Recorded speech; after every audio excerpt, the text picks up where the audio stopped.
Okay, hi guys. As you can probably tell, I'm trying some new technology here. I'm not just recording my stupid face. I am trying to do a video through Fraps to show you my character. This video is all about my character show reel and me talking about it and analyzing it and sharing some tips that I've kind of tried to implement with you guys. And I didn't just want to sit there talking with my dumb face. I actually wanted to show you this little scripty database thing I have and kind of go through each of the characters and points. Without rambling on too much, let's get cracking. So, as you can see here, what I've got is, this is just a little spreadsheet using OpenOffice, which is a free you get a Word type program and an Excel type program and all that jazz. I'm too cheap to buy Microsoft, so I just use OpenOffice.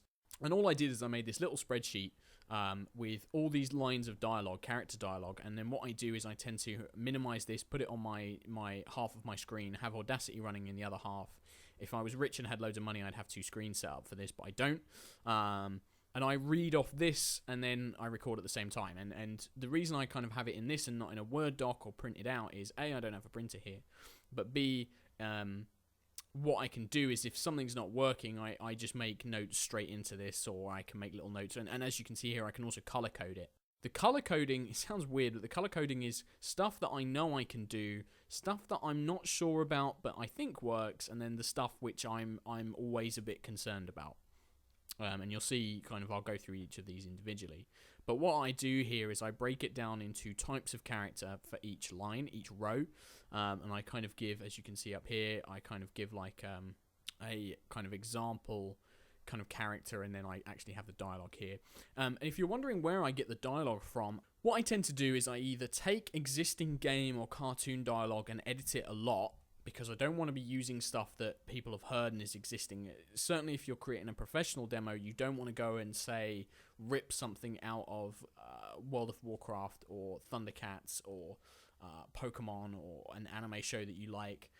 You shouldn't just take dialogue directly from that and use that. What you should do is either have something original if you can, or take it and just modify it, and that's fine. I think everyone I've spoken to in the industry, from producers to professionals to workshop givers and listening in on podcasts and seminars, that's fine. That's like a standard thing. You're basically saying, look, I'm showing you that I can do this professional copy, but I'm not trying to pass myself off as the guy that did it originally.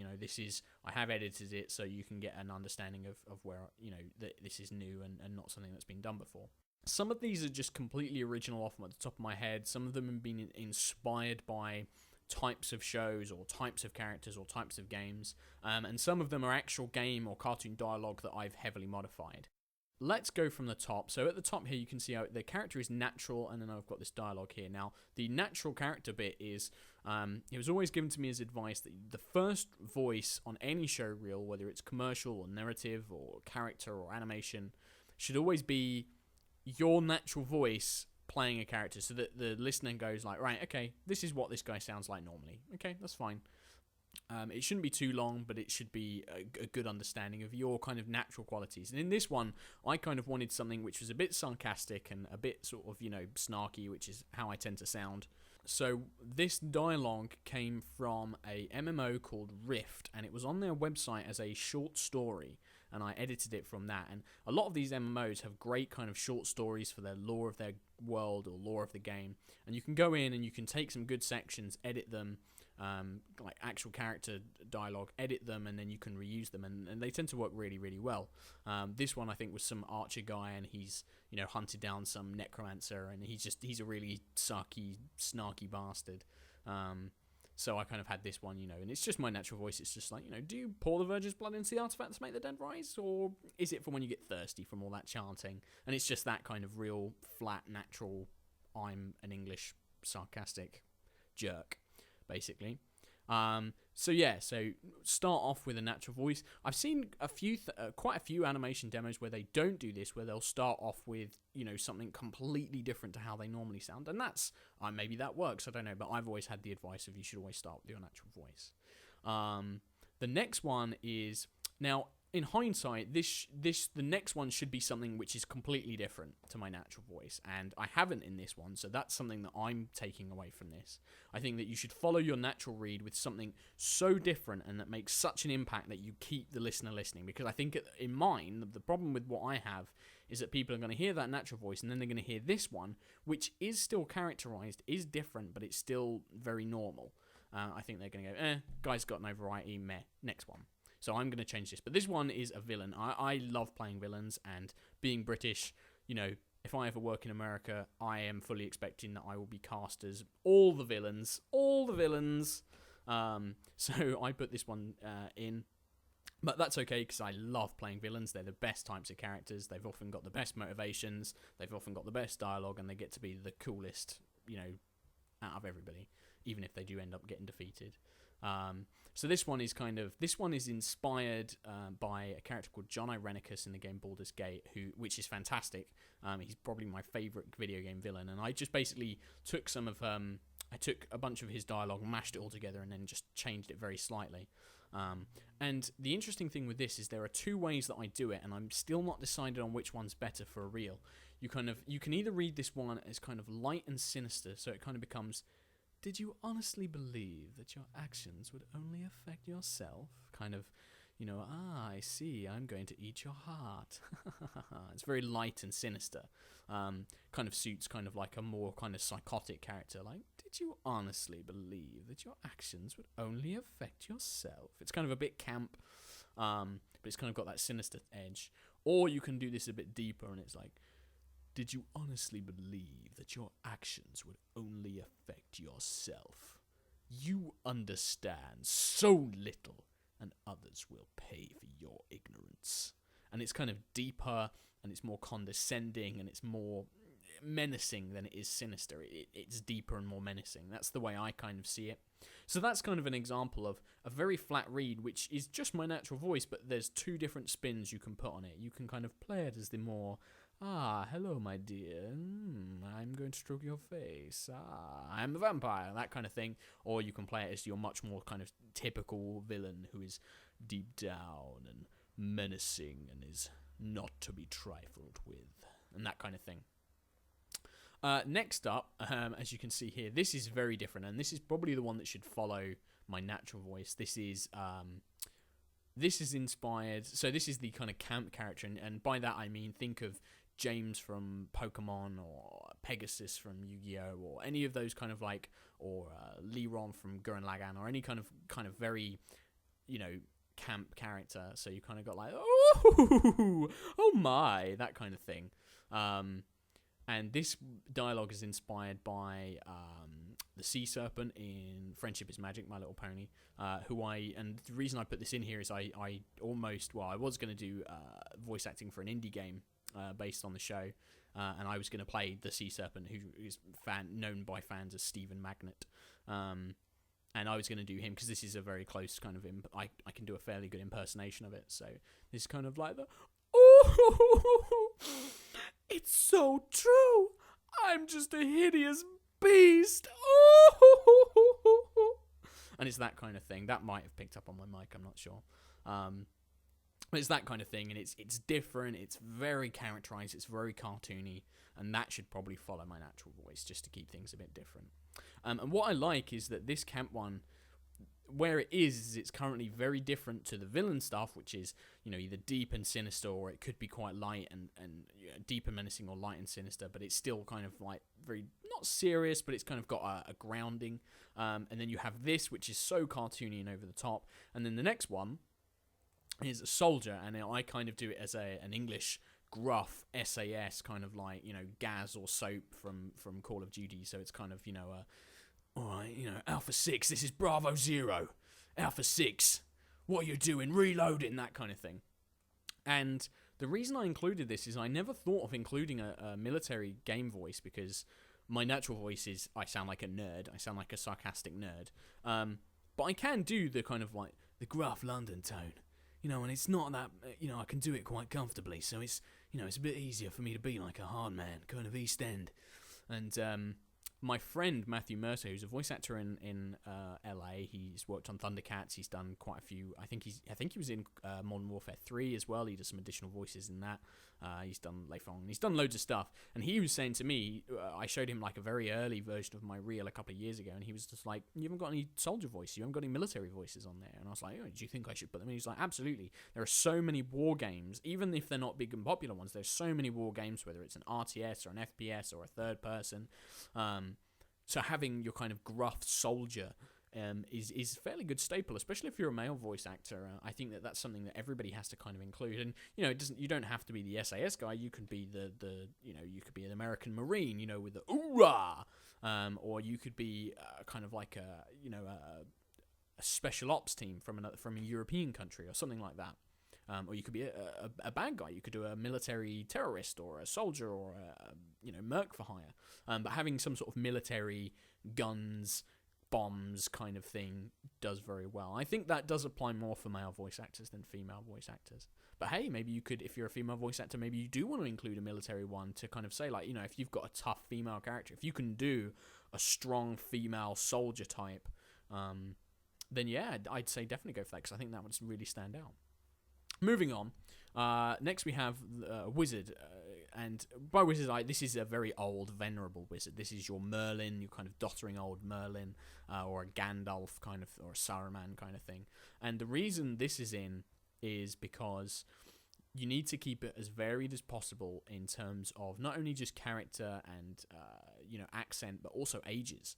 And I kind of do this with, careful with the phoenix feathers, oh, don't drop the gorgon eyes, oh, worst apprentice ever, an old Merlin, you have brought the gate stones.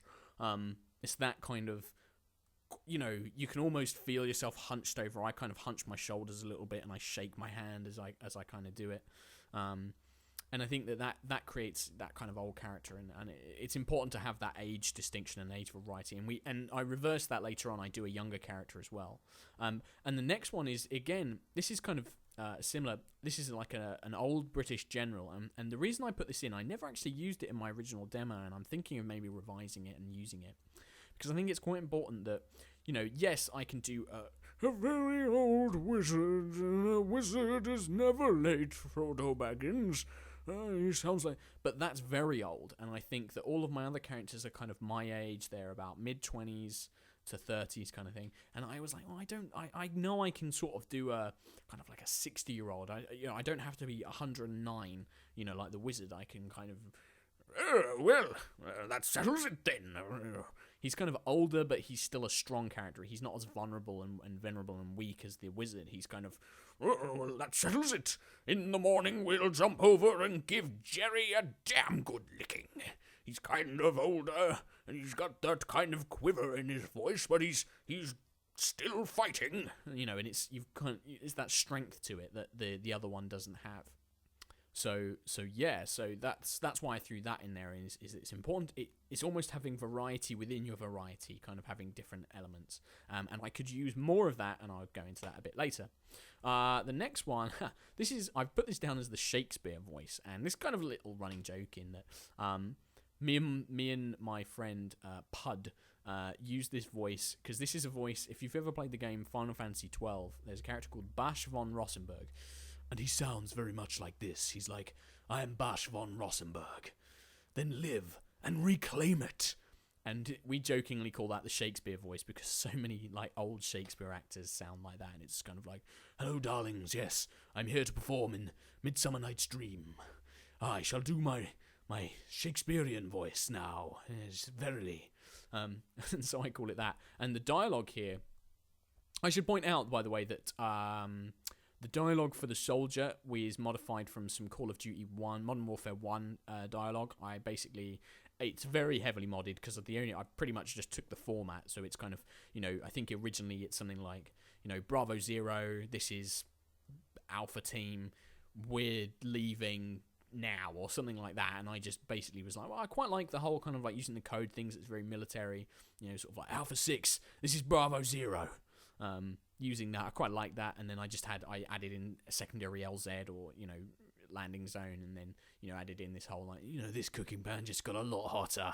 It's kind of, again, going back to that sarcastic route. The wizard, I just made that up. The wizard dialogue, I just made that up off the top of my head. Old D&D skills coming through, I guess. Same with the general. I guess it's a bit Blackadder. I kind of, you know, General Melchett, Blackadder. He's a character like that. He's an old, very stupid general, and it's kind of inspired by him.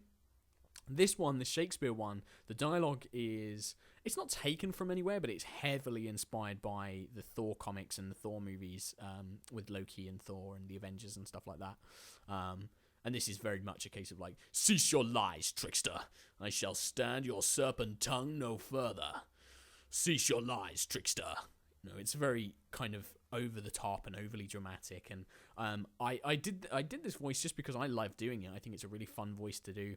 I love that type of character. I can see it being sort of like a paladin, like this really over the top righteous paladin, or as a Thor. I mean, if I could play Thor in a comic, or if like an animated show or a video game of, you know, just of Thor, that'd be great. I'd love that. You know, that'd be awesome. You know, you dare smite the son of Odin, that kind of thing. It's just be great fun. So anyway, we'll move on. So we're kind of moving into the yellows, and these are ones that I know I can do, but I'm a little unsure of, and, you know, I have to keep listening back to them and saying, does this work? Should I put this in there? And the young investigator. So this is, again, like the wizard, this is varied ages, and I think it's very important to have those. So this one is kind of is very, as you can probably tell by the dialogue here, it's inspired by Scooby-Doo and the Famous Five. American guys probably don't even know what Famous Five and Secret Seven is, but it's very Scooby-Doo kind of, you know, Gypsy and the Pussycats kind of thing. And this is kind of a much younger character, because you can have the old wizard, but then it's really important that you have the young characters too. And this is the only kind of this is my young voice whenever I'm playing a really young character. And it's very, very high, and it's very sort of like, oh, enthusiastic, hello. And so I was kind of like, well, he kind of sounds a bit nerdish. I mean, I can kind of see him almost being like a little boy version of Velma from Scooby-Doo. So I kind of went with this kind of like, oh, Mr. Mackey was smuggling the diamonds through the old pirate caves. He used the legend of Bluebeard to stop anybody from investigating. Oh, I can't find my glasses. That kind of thing. So it's that kind of thing. I need to, and this is something I need to do more young characters, or, well, young, because a lot of my guys are kind of mid-20s to 30s, which is kind of my age. I'm 26, so those kind of fall in, but I need to do more young characters. I really should try and do a teenager. I can probably do it, and it will sound a bit like this, and he's kind of just a bit higher, and it's a bit pitched, but I can't find the dialogue. I'd love to do something, you know, heroic, and for a young anime, like, hey, I'm not going to give up kind of thing, or something like that, but it's finding the right dialogue, and I can never quite get it. I'm like, oh, I try and write something, or I try and look up something, and I'm like, this isn't working. Maybe I need to just, like, go through Gurren Lagann and just take a bunch of Simon's lines from the dub, or something like that. You know, we're the ones that are going to live on! You know, that kind of thing. So yeah, that's that one, and I'm not sure about it. I think it sounds okay. And, you know, it's important. I have to have a young character in there. You've really got to show that versatility that you can do young, middle, and older, especially at my age. You know, if I was a younger voice actor, then maybe the older character wouldn't be so important. It'd be easier to focus on the very young, the teens, and then the older adults. But at my age, I kind of need to throw everything in there. Now, the monster one. Now, this one's an interesting one, because kind of like the villain, there's two ways I do this. The first is kind of like the claw from Inspector Gadget. And it's very much like this, and I can maintain this voice for quite some time. Gadget, I'll get you next time. And it's that kind of thing, and it's so different to my normal voice that I really enjoy doing it. I can really see it as the kind of the voice controlling the villain kind of thing, or like the unseen bad guy. But the other way that I do it is, filthy cats, you can't run forever. It's like Gollum. Filthy fat hobbitses. Gollum. How precious. And that's a great fun voice to do, because not only is it kind of an impression of an existing character, but I can change it up and I can do it like a little goblin if I need to. Oh, hello, master. Oh, I'll get it for you, don't worry. And you can kind of mix it up, and it still sounds like Gollum, but it's that kind of voice where the way I see it is like if I was doing that for a kid's show, a kid would be like, oh, it sounds like Gollum. They recognize it, but it'd still be different enough to be a different character. So I'm not sure. When I did my show reel, I kind of do it more as the claw voice. But maybe I should do it as the Gollum voice. I'm really not sure on this one. So that's, again, why it's in yellow. Moving on to the last 5 here. These 3 in red are all accents. Now, I am the first to admit that there is only about 3 accents I think I can do comfortably. Like, there are 3 accents that I would be happy if an audition or as a session they said, Mark, can you do Scottish for us? Could you be a dwarf or a pixie? And I can do a good Highland Scottish. I mean, I can't do Edinburgh or Glasgow. Well, I just tapped my mic there. But I can do Highland Scotland, not bad. And I think that works quite well for your fantasy characters, especially your dwarves and your pixies and your elves. And the nice thing as well is, as you can see here, I've got the dwarf and this camp pixie. And this is nice because I use the same accent. It's the same Highland Scottish accent, but it's 2 different characters. So you kind of get your... You still dunna get it, do you, manling? I'm a slayer. Heroic death is what I'm looking for. And it's very deep and gruff and angry. And then you can go, why, hello! Welcome to our little grotto. How can we pixies be of service to you today? And it's very light and fluffy. And so you kind of got these 2 different characters. And again, it's showing that versatility. The dwarf dialogue is very inspired and kind of not taken, but very heavily inspired by a book series by Games Workshop, who do like Warhammer and Warhammer 40,000. And this is based on their Troll Slayer, Gotrek and Felix books. Love those books, big part of my childhood. Gotrek and Felix are amazing characters, and Gotrek's this dwarf slayer who's basically he fights big monsters trying to get himself killed so he can reclaim his honor, basically, and he does that by dying. But the guy's so hard that nothing can kill him, so he's kind of in this eternal struggle. And Felix is this poor sap that gets dragged along with him, this human swordsman. He's and then the Camp Pixie. I can't believe somebody recognised this. This was inspired by listening to Rob Paulson's podcast, and he does a character called Bauble in the Tinkerbell movies, and he does his Scottish, and I was like, oh, that's a cool voice, and I can do Scottish. Maybe I could do like a Camp Pixie. So that's inspired by that. I've never seen it, but that's the kind of voice that inspired it, and that's kind of where the dialogue goes. So the Scottish is one voice I can do. Now the other one I can do. I hope I can do it pretty well, but I don't know many Texans that could tell me otherwise, and this is one of my favorite accents in the world. This is one of my favorite accents to listen to and talk like, and I got me my cowboy boots and my Texas belt buckle.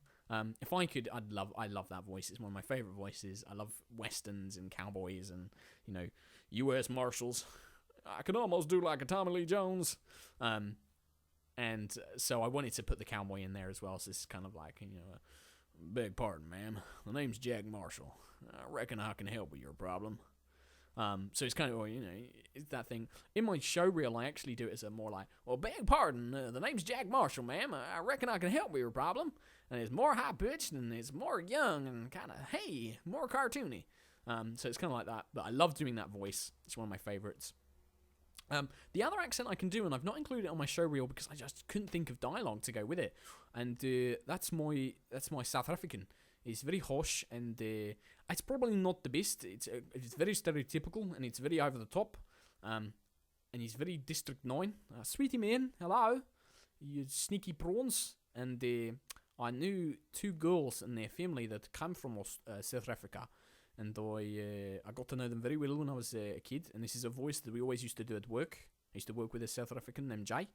And he was a very nice man. And we always used to do this voice and have a laugh with him. So that's kind of the other accent I can do. And I to be honest, I don't know if that's too over the top or whatever. But I have fun doing it. But I just can't think of the dialogue to add it onto my show reel. And these last 2, these ones in white, these are 2 that I wrote. Well, that's awful of me. I wrote these 2. But never used them because I just can't get them. These are 2 voices or characters that I'd like to be able to do, but it's just either something about the dialogue or something about, something about the way that I'm doing it that just isn't working. And I'm like, this just isn't working right. And I need to figure it out. I need to figure it out and do it, or I don't know. And so the first one's this kind of space captain who's supposed to be kind of like James T. Kirk very confident and very Zap Brannigan, but at the same time he's completely stupid and he doesn't understand what he's doing, and it was just a fun character I thought of.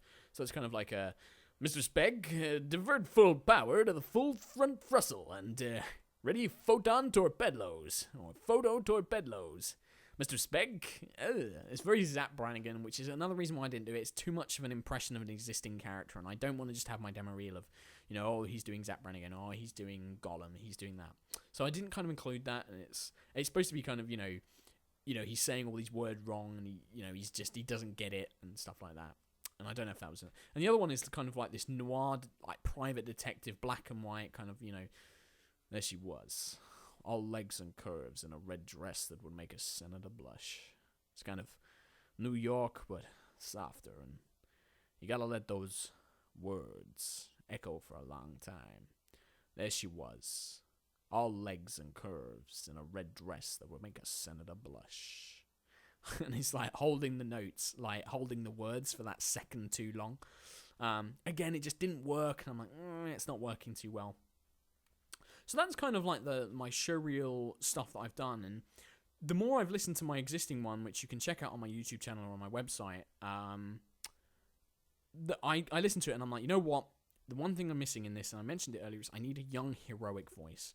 I need something which is, well, not just a young heroic voice. There's also, you can kind of see through here that there's a lot of emotions, and a lot of these are on the same emotional level. You've got sarcastic, and you've kind of got like, you've got very over the top upset. What I really need is a proper angry one. And I'm listening through some my friends' VO reels. I'm like, you know what? I just don't have the angry one left. I keep mentioning it, but my friend Matt, he did the voice of Tiger in Thundercats. He's got a section of Tiger dialogue on his reel, which is, when he's just letting out all of this emotion at the main character Lion-O, and it's just brilliant. You listen to it and like, ooh, goosebumps kind of thing, because he's just like, you always win, you get everything. It's just this real rage, and I'm like, you know what? I need that. I need that kind of anger character. I need an angry character, and at the same time, I need a young hero. I need somebody with, all this guts and burning passion and stuff like that. And I need to tap into those, and I've not quite got them yet. So I might go in and I might take some Thundercats dialogue, because there's some great kind of dialogue for that, and I might rehash some of that. I might, maybe like just for the young hero, even just doing like one of the catchphrases, like, thunder, thunder, Thundercats, ho, or something like that. That would be, a good one to do. I might be a bit too loud on the mic. I apologize that I've kind of had to bring this down where I'm sitting down because I'm recording the video as well. So yeah, that's kind of everything there. This is probably going to be a really long video. In fact, I don't even know how long this is lasted because I've got this full screened at the moment. So I'm going to leave it there. I hope this is kind of useful to you guys and you can take something away from this. Like I said, for dialogue, I tend to just modify stuff, existing stuff, modify it heavily enough so that it's not easily recognizable, but it still gives you a really sound bass and it still sounds really professional. If you want to listen to the full show reel as it is, it's on my website, markhumes.co.uk, or if you go to my other YouTube channel, actually, I'll tell you what, I'm just going to upload it to this channel, so I will upload this. You should be able to find my voiceover reel on the Newbie VA as well, so you can have a listen to that. It's kind of got sound effects and music added into it. It's still a work in progress. It's not my final one, as I mentioned there. There's still some changes I want to make. But yeah, I hope that this video and this kind of analysis of my show reel helps you out and gives you a better understanding maybe of when you want to produce your own show reels and the kind of variety and the emotional mix that you need to add in there. So yeah, so just in closing, the main things that I kind of would say in there is, you want to have a couple of different ages, one old, one young, or a couple of young and, different ages altogether. Different emotional levels, one thing I'm missing, so kind of have a moment of anger, a moment of sadness, a moment of sarcasm, or whatever you feel more natural doing. If you like doing heroic young characters, do that. If you want to be the sarky Brit like I am, do that. If you want to be the sinister monster guy, do that, but keep it nice and varied as much as you can. If you can do accents well, do them. If there are accents you can do, but you're kind of like, well, it's not the best, I can do Russian, but I would not call it my best accent. I would not call it best accent.